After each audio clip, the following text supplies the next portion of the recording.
Hulyo taong 2019, isinulong ni Congressman Bayani Fernando ang Resolution Number 42 na naglalayong ipalaganap ang isang bagong paraan ng pagbati, paggalang at pagbibigay-pugay na ligtas sa sakit, kapalit ng nakasanayan ng daop-palad na kamayan.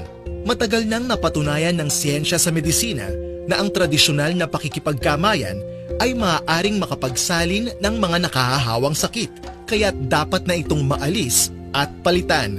At ito ang mainam na kapalit, ang bating Filipino, ang banayad at magiliw na pagpatong ng kanang palad sa gitnang dibdib, kasabay ng bahagyang pagyukod ng ulo.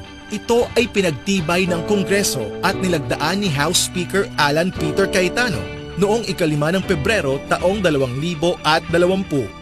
Bating Filipino, ang opisyal na paraan ng pagbati, pagbibigay galang at pagpupugay na maggiliw na isinasagawa sa pamamagitan ng pagdampi ng kanang palad sa gitnang bahagi ng dibdib, bahagyang pagyukod ng ulo ng nakapikit o may paibabang tingin, sabay ang pagsambit ng salitang nagpapahayag ng pagbati, paggalang o pagpupugay.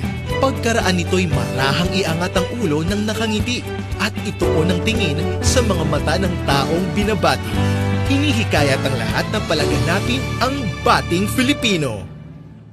Ang kamay sa dibdib ay pahiwatig ng taos sa pusong damdamin ng kapayapaan. Ang pagyuko ay tanda ng paggalang at kababaang loob. Ang pagpikit o pagtingin sa ibaba ay tanda ng pagtitiwala sa binabati. Ako po si Bayani Fernando at yan ang Bating Filipino. Let's do this with or without COVID.